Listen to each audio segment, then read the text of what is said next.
Title: My mom promised me a bedroom for getting straight A's, then gave it to a foster kid the day he arrived and made me sleep in the laundry room instead.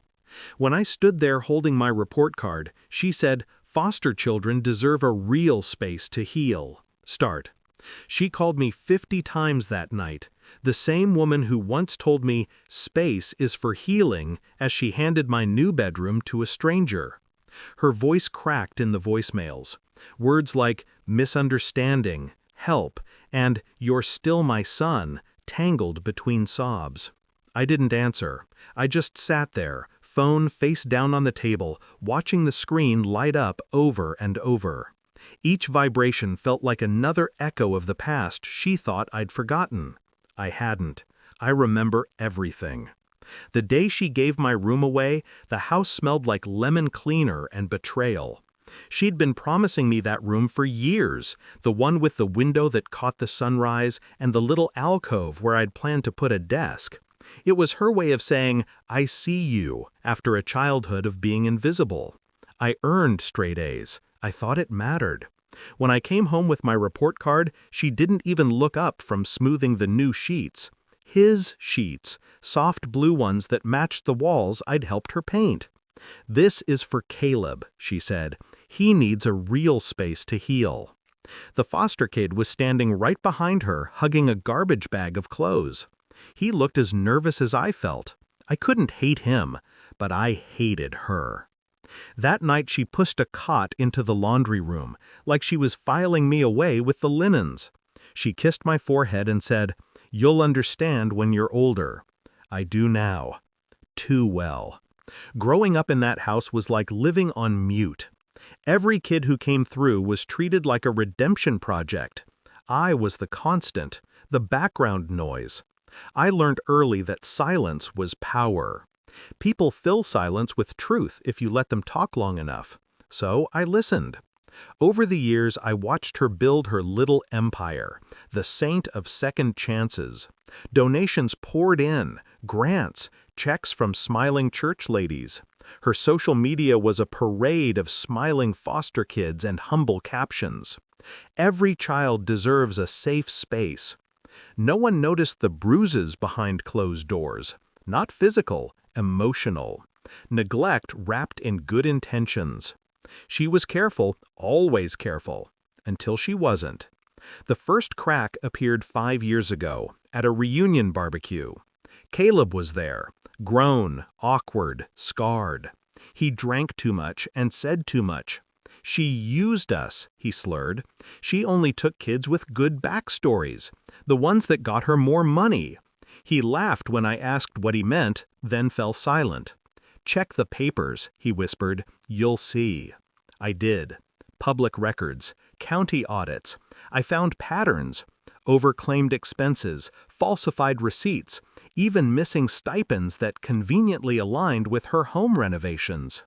Every piece clicked into place like a puzzle I'd been assembling for years without realizing it. That's when I stopped being her son and started being her reckoning. The plan took time. I made it look like distance, the quiet kind of estrangement people call healing. But behind the scenes, I collected. Emails, photos, copies of checks, statements from kids she thought would stay silent. I didn't send it to the authorities. Not yet. First, I built a trail. Carefully, like a spider spinning a web invisible in the right light. Then I waited for her to step into it. She was expanding her operation then, talking about opening a group home. I offered to help with her website, play the prodigal son. She smiled like forgiveness was her gift to give.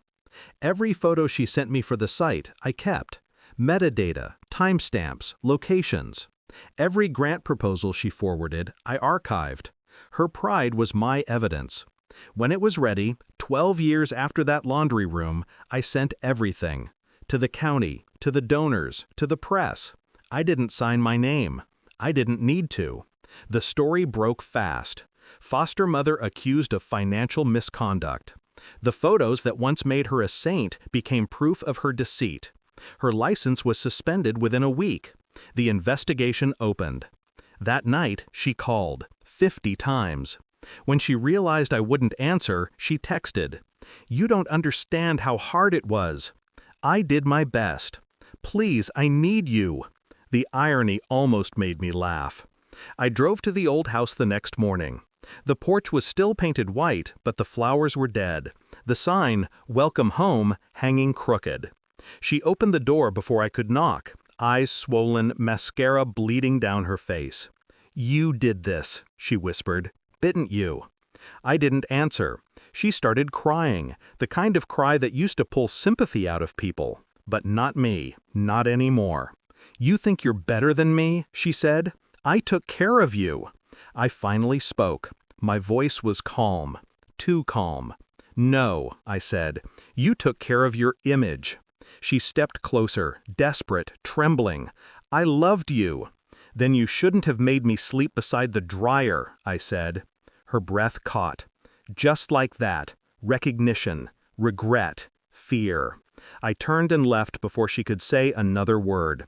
She lost everything within the month. House, reputation, the last of her funding. The state reclaimed the property.